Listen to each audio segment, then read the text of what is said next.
Hello everyone. We are Team 10 and consist of Abhilash, Aditya, Mitrajit and Onkar. We are working on analysis and redesign of office chair. The office chair is used mostly in organizations by different people in the office desks and also by individuals in their personal cabins. Thus, it could be used by people in varying heights and postures.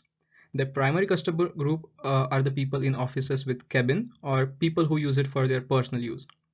The redesign of the product is intended to target a general customer group in organizations like libraries, public offices, and so on, where people with different back heights require a different customized backrest. Hence, this idea is to redesign in such a way that the chair's backrest could be of a variable height. This is the exploded view of the original product design. As we see, there are three major sub-assemblies in this chair: carriage, tilt base mechanism, and seat frame, which sit top on each other. This slide shows the fast diagram of the office chair. The primary function is to sit a person or human. And to do this, it has three essential subfunctions. First is to comfort human, second is to enable his movement, and to support his weight. Next up, we have two assembly sequences. From the fishbone diagram, we see assembly sequence 1.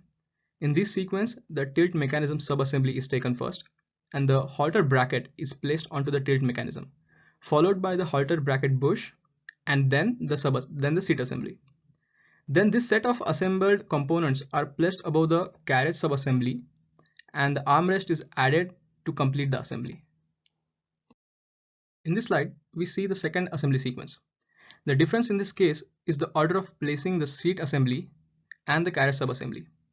In sequence 2, the carriage subassembly is attached to the tilt subassembly before the seat subassembly.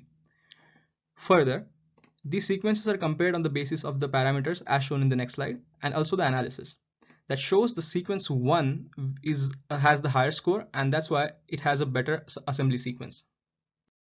Here, we compare and analyze the two sequences on the basis of parameters as shown in the slide. And the analysis shows that the sequence 1 has higher total, and that's why it's preferred assembly sequence. The function component mapping matrix here explains which part is responsible for which of the functions in the original product. As we can see, some of the functions like enabling modular assembly are noticed by almost all components except the bush. This matrix helps us understand the function component relationship better and hence enables us to move ahead with our redesign for secondary customers and its modularity. This is the bill of materials for the primary design of the office chair and its CAD model. We have made some assumptions to create this bill of material.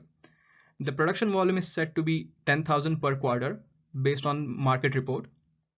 The materials are mostly metals and some polymers, and the manufacturing processes have been selected based on the process selection knowledge. The associated costs for manufacturing process and assembly processes are roughly estimated, and the tooling costs are based on the process selected and its production volume. The final production cost of the chair is $485, which is approximately 60 to 70% of the market price of similar chairs. This slide shows us the redesign opportunities. Each one of these opportunities is selected based upon the quad chart of DFMA, and each of this part or subassembly comes from the quadrant of high functional importance as well as manufacturing cost.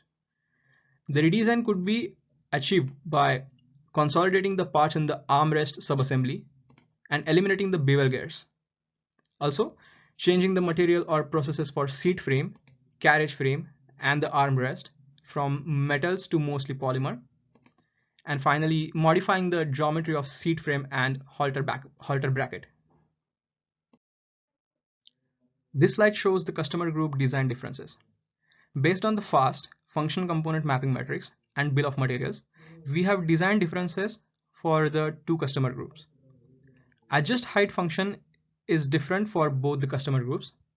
The original product has height adjustment only for the base seat and overall height of the chair vis-a-vis the table or surface.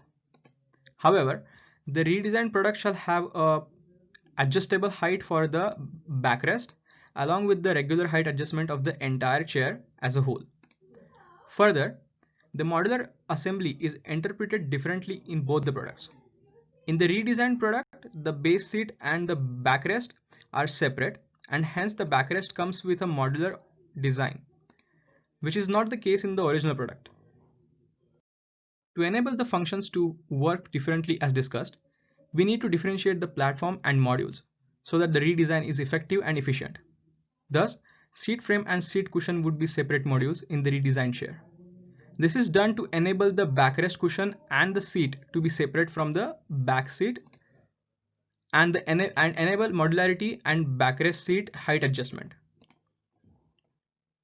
Next up, in the images on the slide, we can clearly see the difference between the primary customer design and the secondary customer design. In the secondary customer design, the backrest of the chair can be seen with hinge support to the cushion. Thus, the height of the backrest can be varied as per customer choice. Secondly, to ensure modularity, we have the back seat separated from the backrest, which is not the case in the primary customer design. We could also achieve delayed product differentiation along with the secondary customer design. In the primary design, the seat frame, which consists of both base and backrest, was made as a single part. Thus, completely different seat frame would be needed to be manufactured to have various backrest heights. After splitting the base from the backrest, the base can be assembled early in the platform and the backrest can be assembled in the last step as a module. Thank you.